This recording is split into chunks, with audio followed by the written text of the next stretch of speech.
What's up guys, Card Protagonist here, and today I will be doing an updated deck profile on my very own Athora Tanzanite deck. This deck has been dominating in Japan due to two very powerful cards from Buddy Lineage, the boss monster Athora Tanzanite and the Eternal Ring spell card. Tanzanite is a powerful evolution of Athora that can be caught on top of a size 3 Prism Dragon by paying 4 gauge. However, if you have overturned in this fight, the core cost is free.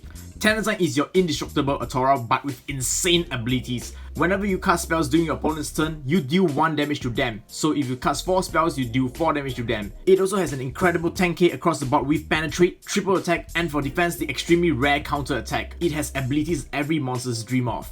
On the other hand, we have a new awesome spell, Eternal Ring. Some might consider this card really overpowered. Basically, you cast this card by sliding into the soul of a Prism Dragon on your field. If you do, you can charge and draw. So not only you're armoring up your Athora, you're basically speeding up your deck as well. But that's not all. While this card's in the soul of an Athora and the Athora attacks, you can destroy a card on your opponent's field and deal 1 damage to them.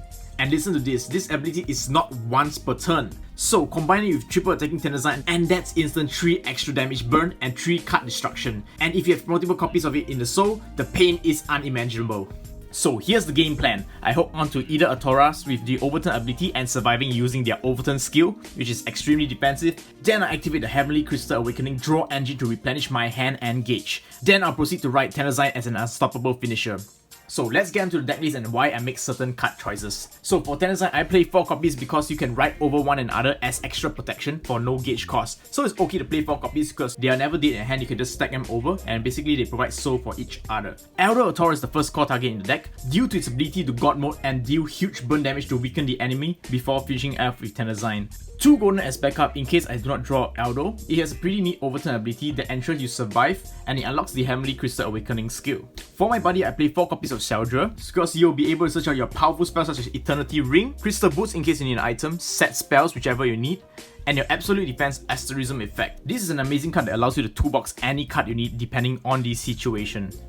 We play 4 copies of Geminologies because it tilts out any Athora you need, whether it's Tanzanite or Eldo, with an added gauge as a bonus. Prismatic Prisma can be used defensively or offensively. You can use it defensively during your opponent's turn. You can buff up Tanzanite and deal burn damage to your opponent. Then use Tanzanite's counter attack to crush their creatures. You can also use it as a resender to finish off your opponents, especially with Eternal Ring in the soul.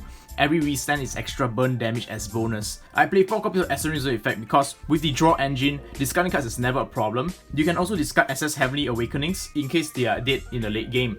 So 4 copies of Asterism effect because it allows you to basically end your opponent's turn, giving God mode to your Athoras. And I made 4 Awakening because I really want to see it. Even in the late game, I can just drop it for cost for Asterism effect. I play 3 copies of Prismatic Bless. Same as Awakening, I really want to see it during my overturn, easily allowing me to draw 2 and charge gauge. And 3 copies of Brush Upper because it's not only a defensive card, its ability to add gauge is also very important. In case I do not have the gauge for overturn, I can just counter to add 1 gauge and immediately cast overturn. Very handy. With Tanzanite, you can deal burn damage while using spells, so that's another plus.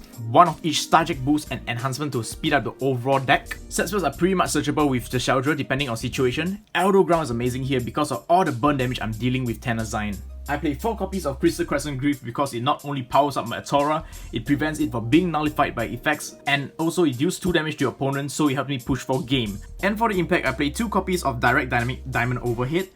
This is just in case I were to go into Eldo Athora's overturn, which allows me to do an OTK. With combination with Crystal Awakening and Prismatic Blessing, I'm able to accumulate 4 gauge to deal instant fire damage, which brings my opponent life down to 0.